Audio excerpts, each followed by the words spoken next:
लगभग 200 साल पहले की बात है। भारत के एक छोटे से गांव में यहाँ लोग शाम होते ही अपने अपने घरों में छुप जाते थे। एक भयानक किस्सा प्रचलित था। इस गांव का नाम था पिशाचपुर। गांव के लोग कहते हैं कि यहाँ रात होते ही आत्माएं जाग जाती है। इस गांव में एक लड़का और एक लड़की रहते थे जिनका नाम अर्जुन और मीरा था। दोनों बचपन से ही अच्छे दोस्त थे और एक दूसरे से बहुत प्रेम करते थे।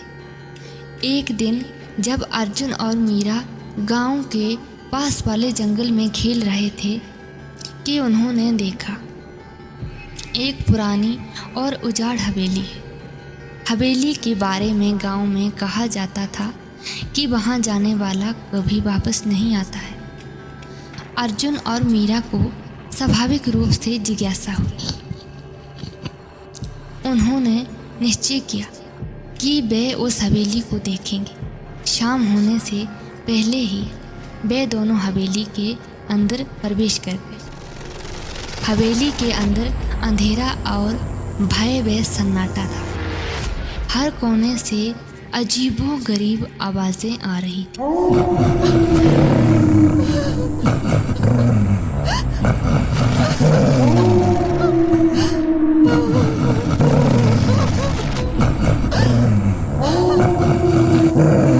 जब वे एक पुराने कमरे में पहुंचे तो वहां उन्हें एक पुरानी पेंटिंग दिखी। पेंटिंग में एक राजकुमार और एक राजकुमारी थे जो अर्जुन और मीरा की तरह ही दिखते थे।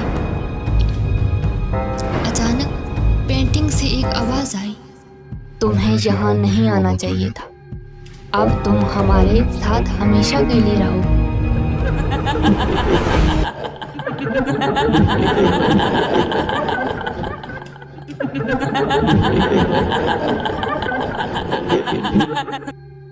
अर्जुन और मीरा को समझ नहीं आया कि क्या हो रहा है। अचानक दरवाजे खुद ब खुद बंद हो गए।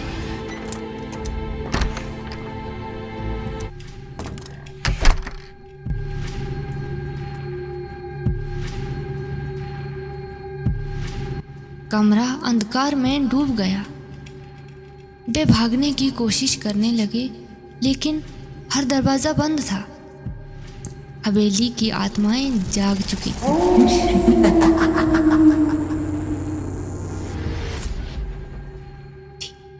और वे अर्जुन और मीरा को अपनी कैद में लेना चाहती थी। अर्जुन और मीरा को समझ नहीं आ रहा था कि ये सब चल क्या रहा है। अचानक दरवाजे और खिड़कियां खुद ब खुद बंद कैसे हो गई। अर्जुन और मीरा को अब वे सारी बातें याद आ रही थी जो गांव वालों ने हवेली के बारे में बताई थी। पूरी हवेली में सन्नाटा छा। उन दोनों को ऐसा लग रहा था कि वे दोनों किसी सुनसान इलाके में आ गए। अर्जुन ये सब सोच ही रहा था कि तभी मीरा को नींद आ जाती और वे अर्जुन की गोद में सर रखकर सो जाती है। तभी अर्जुन मीरा के मुंह पर आए बालों को हटाता है और उसके बालों में अपना हाथ फेरने लगता है और उतने में ही अर्जुन फिर से अपने ख्यालों में डूब जाता है। और अब उस अंधेरी रात में अर्जुन को खंडार हवेली में डर भी लगने लगता है और उसके दिमाग में तरह तरह के ख्याल आ रहे थे जिसका उत्तर देने के लिए वहां कोई नहीं था। अर्जुन अपने सवालों के उत्तर ढूंढ पाता उससे पहले ही मीरा अचानक से उठ जाती।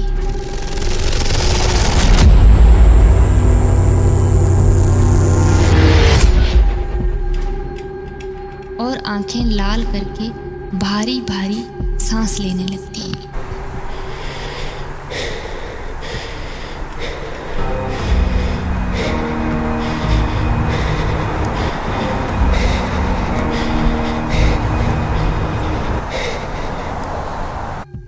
अर्जुन को देखकर जोर जोर से हंसने लगती है।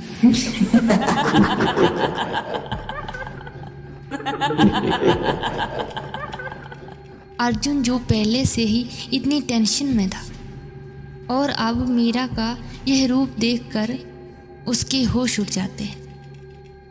अर्जुन कुछ समझ पाता उससे पहले ही मीरा उसका गला इतनी जोर से पकड़ लेती है मानो उसे मार ही डालना चाहती।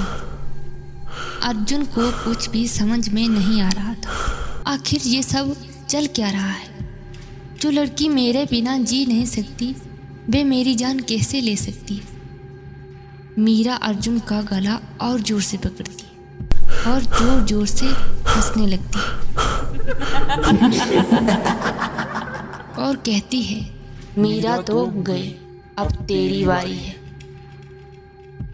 और इतने में मीरा फिर जोर जोर से हंसने लगती है और जो हवेली इतनी देर से शांत थी और अब उस हवेली में जोर जोर से बिजली कड़कने लगती है। चारों ओर से इतनी भयानक रोने, हंसने और चलने जैसी डरावनी आवाजें आ रही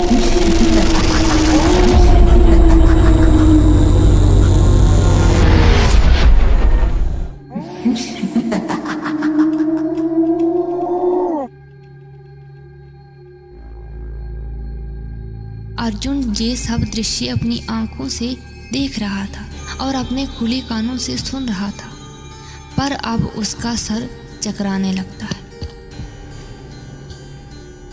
इतना सब होने के बाद मीरा अर्जुन के सर पर जोर से मारती है और अर्जुन बेहोश होकर नीचे जमीन पर गिर जाता है और मीरा भी अर्जुन के साथ ही गिर जाती है और वे दोनों बेहोश हो जाते हैं।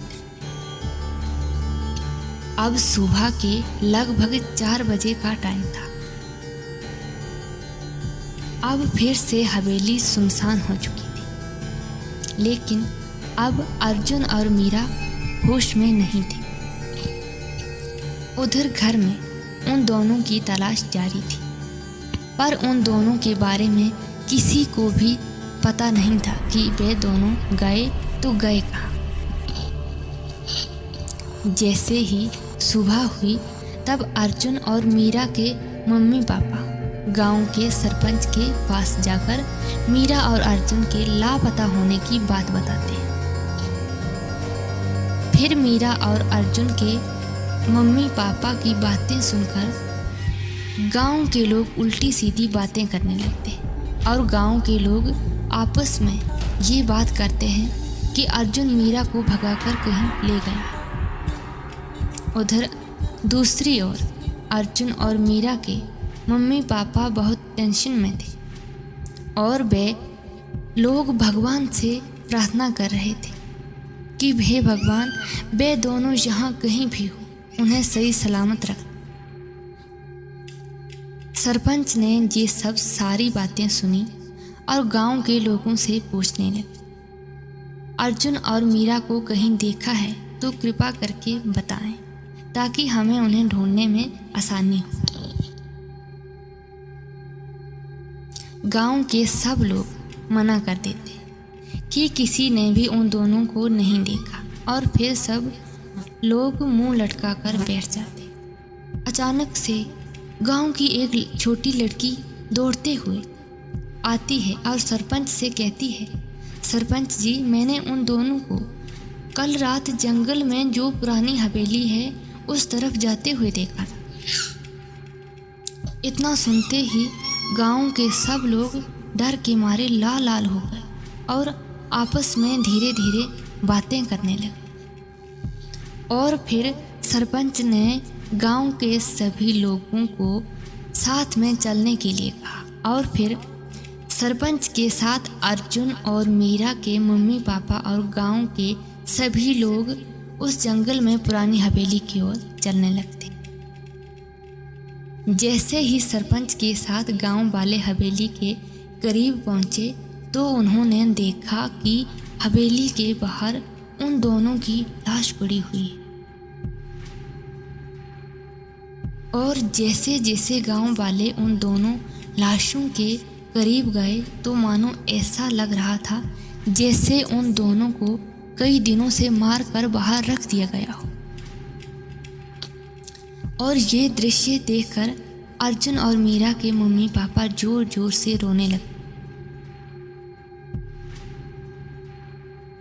और फिर ऐसा हुआ कि सब लोग हैरान परेशान रह गए। लोगों के देखते ही देखते उन दोनों की लाशें गायब हो और ऐसे गायब हो गई कि मानो वहां थी ही नहीं। और उन लोगों को ऐसा लगने लगा कि वो खुली आंखों से सपना देख रहे हो। और उन्हें अब विश्वास होने लगा कि अर्जुन और मीरा की मृत्यु हो चुकी है और अब वो अपने अपने घरों को वापस चलने लगते हैं। और इसके बाद अब गांव के लोग कहते हैं कि उस दिन के बाद अर्जुन और मीरा को किसी ने नहीं देखा। कुछ लोग कहते हैं कि वे हवेली में ही कैद हैं और रात होते ही उनकी आत्माएं हवेली के गलियारों में घूमने लगती हैं। पिशाचपुर के लोग अब भी उस हवेली से दूर रहते हैं और बच्चों को सख्त हिदायत देते हैं कि वे कभी उस हवेली के पास न जाएं। हवेली अब भी वहीं खड़ी है, अपने अंदर अनगिनत रहस्यों और आत्माओं को समेटे हुए। अर्जुन और मीरा की प्रेम कहानी अब एक डरावनी कहानी बन चुकी थी, जिसे सुनकर हर कोई सिहर उठता है। तो गाइस, ये थी हमारी आज की वीडियो। कैसी लगी आपको कमेंट करके ज़रूर बताना। तो मिलते हैं ऐसे ही नेक्स्ट वीडियो के साथ, तब तक के लिए बाय बाय।